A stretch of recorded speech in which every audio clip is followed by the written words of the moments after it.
Assalamu alaikum. Well, in this tutorial, we'll take a look how to use Laravel Passport, this package, for generating token for user for your RESTful API. Well, this RESTful API could be used for your mobile app mostly, okay, or any kind of place where you need API.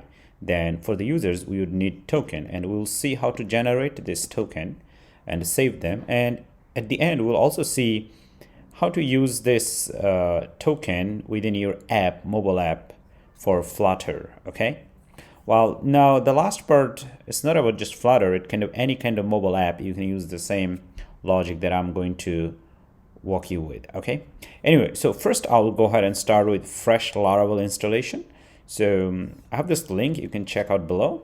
So over here, what I will do, I'll go ahead and copy this one. And I'm at the terminal, and at the terminal I'll just paste this one, and it'll download Laravel, okay? And at the same time it will create a folder named Laravel, okay? Now one thing though, I'm doing this operation directly on my testing server. This is a testing server, so you shouldn't feel surprised, but in general you should not do anything on a server, okay? You should do it on a local host, but it's my personal preference. I like to do the test directly on testing server. That makes my job very easier, because when you work on local host, sometimes things are very different. So I have a testing server where I test everything. Anyway, so it might take a bit of time to get downloaded. So we'll pause the video and then come back.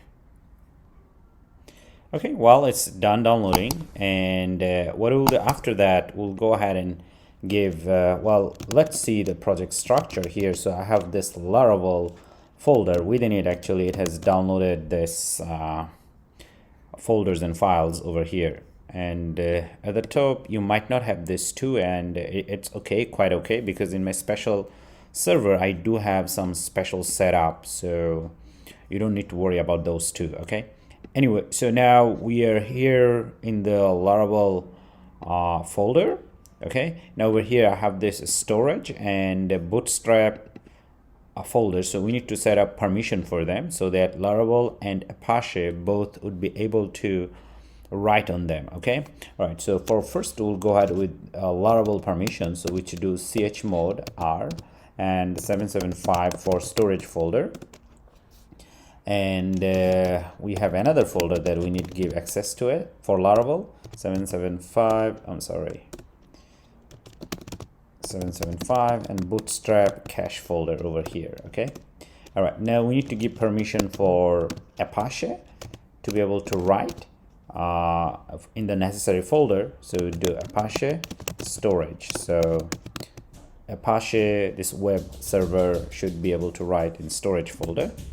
Well, if you use NGX server, the permission could be quite different, especially this one. And there is another one still for Apache, and this, I think that's a bootstrap cache folder, okay? All right, with this we are done. So after that, you also need to make sure that you have your database installed and updated. You have updated the env file.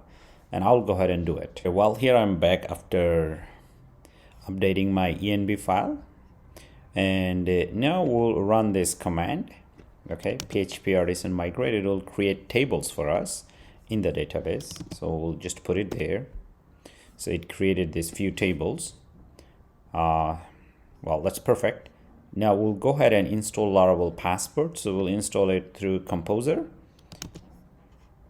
Okay, so I'll put it here, and once again I would say yes, and it will, I think this time, download it very quickly, just a small package. Well, the version matters though. I found that it relatively works better with the newest version and the Laravel 8.6. With the other version, I found there are some problems, a lot of tweaks you need to do. Okay, so now Laravel Passport has been loaded in our project folder, and it has also been published. So that means that we can create some other tables for storing our token and user ID, things like that. So with Laravel Passport, you will have your own tables, okay? It will create some tables, and in that tables will store user ID or client or token ID, things like that, okay? So now we'll run this command. So as you saw, it created some tables, and in these tables, we'll store our secret information or personal access information, okay? And after that, we need to install the Passport. Okay, let's go ahead and run the command. Okay, well, for extreme security or authorization, you might need to use them, but in general, for simple app, you don't really need them. For simple app, we can generate just a token and then pass it between the server and the app. But if you want to do more higher level things, we can use them in future. But for now, in this tutorial, we don't need to use them. In general, we'll just be done with personal token, which is coming soon. I will show you what is that and how to work with personal access token. Actually, you can see it from here that we have this tables here, personal access clients. Over here, actually, we'll store our token. Anyway, in general, for a small app, we don't need to work with them. Anyway, so now we are done with this, and now we need to set up our Passport to our user model, because we want our Laravel to store information of user, which also means that we want to be able to register and log in, okay? And we'll also simulate this thing in Postman. Now our user information, we know that in Laravel is saved in user table, and we also have a model, okay? So here, this is my app structure, as you can see. So this is the app folder and HTTP folder. Here we have controllers, and this is our route folder. Over here, this is for web app, and this is for API. So we'll just work with API .php file, and we also have models. This is the model I was talking about. Now, if you open it up, you'll see it does use Sanctum for authentication, but once again, here we'll just learn how to use Laravel Passport. Okay, well, to do that, we need to import the dependency, which is called Laravel Passport.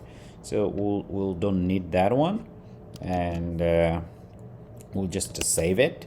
Make sure that you also have this one, has a token, has API tokens. They're both same for Sanctum and Passport. So with this, the dependency has been loaded for user model, okay? Okay, so now we'll go ahead. Well, you can copy this one directly, but you need to know what you are doing and why you are doing those things. All right. Okay, so the model is there, and we also have some configuration for our auth.php. So we'll go ahead and find it. So here it's in config folder, and over here. Now in general, Laravel guards your application from two different aspects. One is for web application, and another is for RESTful API. That's what we are going to do right now for RESTful API, because we want to do authentication for RESTful API. So we need to mention it here that our RESTful API should be guarded, saved, protected. Okay, so that's why you should mention API, and over here mention the drivers and provider. Now for API, we are going to use Passport as our driver. Okay, the Passport we just installed, and provider should stay the same because it's going to protect user model, okay, or user table on the other hand, or sorry, on the other word. Okay, so we'll just go ahead and save it. Hopefully it makes sense. So we are doing API request for RESTful API. So we need to tell Laravel that we are going to do that and protect us and do the authentication procedure for us. Anyway, so we are done with this one over here. And now it's time to go ahead and work with this routes. So our route file is over here, as we saw early, within routes folder API. Now, once again, it uses sanctum, and we are not going to use that. So what I will do, we'll go ahead and delete this. Now, over here, we will use we'll create 2 post requests, and we'll mention it here. One post request for registration, and the other one is for login. Okay. Now over here, of course, we have a controller that we are going to create. It's still not there yet. If you come and see the controller folder, it's not there. So our user controller folder would be responsible for holding these 2 methods for our endpoints. Okay. So this is the request would be coming, and it will find user controller, and then it will find the method inside the user controller. We'll save it now, but we will go ahead and create this. But now I don't want to create the controller inside this controller folders. I'll create another subfolder, and within that folder we'll create this user controller. So over here we'll clear it. Okay, now here I would do PHP artisan make controller, and over here we'll do API and user controller. So what it'll do, it'll create a folder API inside this controllers folder, and within that API folder it'll create user controller as a controller. Okay, all right, it did. And all we need to do, we need to refresh it over here, and we'll come over here and we see there is API folder, and this is it. Okay, well, this is the namespace for our controller, but we also need to import this controller as a dependency in our API over here. So simply here we'll do what I can do, I can just copy this one, and here we are going to use the dependency. So here we do API and user controller.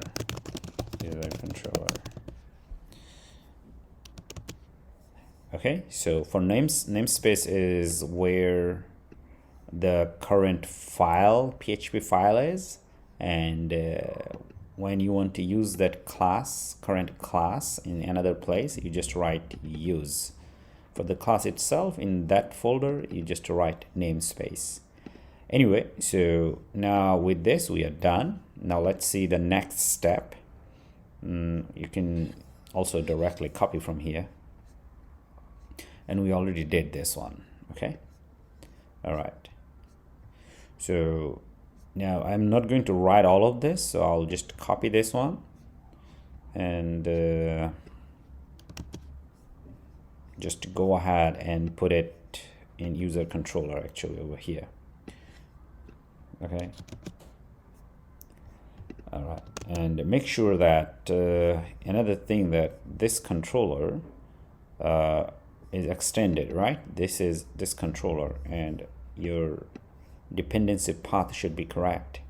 If you didn't create this API folder, if you want to just directly under this one, then you don't need the last part, okay? Because I'm changing the folder, so I need to use the correct name. Anyway, so over here I have this user controller, and I have 2 methods. One is register and the other is login. Now register just takes this validation, does validation and checks things, and then if it fails, it will return JSON, response JSON. Well, if you do RESTful API, actually you should always return response JSON with array and your error or code, HTTP code, like it tells you whether there's a mistake or not. So if the validation fails, it will return. Otherwise, we'll go ahead and create the user, and save it in the user model. So after this line, it saves the user in the user table, and then we create a token. So this is very useful over here. I mean, this is the most important part. So after creating the user, on that user, you could create a token. Now, this methods directly come from Laravel Passport, so you don't need to worry about that, because just here, remember that we made a connection between user model and Laravel Passport, and because of that one, we're able to access the underlying methods of Laravel Passport. So now this is most of the time random text, more like a tag. It could be anything, okay? So it creates a token for us and we return the token, okay? All right. And at the same time, we are also returning username. You don't have to return, you could return anything of that user. It doesn't really matter, okay? Over here, we can also return, say, name, here, email. We do user email, okay? All right, now we'll go ahead and save it. Okay, so now we'll go ahead and find our Postman, and from Postman, we'll hit this endpoint, okay? All right, so this is my Postman over here. I've already done a test. So what I'll do, I'll go ahead and create a new user, because in our case, email is unique ID, okay? Info, the best tag. So based on email, we create users. So this is our URL, API register. So because we are doing RESTful API, in Laravel, you must start with API and then your endpoint, which is this one. So I'll come over here and hit it. All right, so it created a user for us and it returned a token, and at the same time it returned my name and my email address, okay? All right, so this is the token that we have been talking about. The most interesting part about this is saved in the database, okay? So once you create one, it's saved for that user in the database, I think in one of those tables we saw earlier, like Auth tables or personal access tokens table that we created, okay? All right, now because the user has been created, now we can also do login, okay? Because as I said, this token is saved in the database, so it's there. So right now, if we are going to log in, so Laravel will automatically check whether this two information is in the database and whether they have this token or not, okay? All right, so they'll first find this one and check the token, and if there is a token, and they will return for us, okay? So do remember now over here, you should, if you're building this RESTful API for your mobile app, you should always return token. You should always return token, and you can return token just like this. You create it and return the token over here, okay? And you can also return other necessary information. If you don't return token here, you won't see in your response, okay? All right, now we want to log in. Now let's take a look. So login basically takes email and password, and we do basic validation based on this one, and we combined it in an array, and we pass it to the auth attempt. Once again, because we are using Laravel Passport, it has these two methods, object and method, and to the method we can supply this. So based on this information, it will try to find the user and the token, okay? If it finds, now we return the user and username, okay? So this time we'll use email and password to log in, and we'll return the token and username, okay? All right, and status code like 200, okay? Otherwise, if it doesn't find, we return error over here. So this part is quite important for your login authentication. You must provide the data to this method over here, and it will do authentication, and if the authentication passes, you return a token, and then you return to your application the token and other information as you like. Anyway, so now we'll go ahead and log in on Postman using our user information, email and password. So we'll come over here, we'll skip the name part over here, and instead of this registration, we would do login. Okay, now do remember this was earlier from registration. Now we're doing login post method. Okay, so definitely we'll just see the name, not the email, because that's what we are returning, token and email. So I'm over here now, and I'll hit this button. Okay, yes, so it just returned this user name and the token. Definitely we can go ahead and create another user. So we'd say DLAN, and here say the best tag. Okay, now here we do manual register.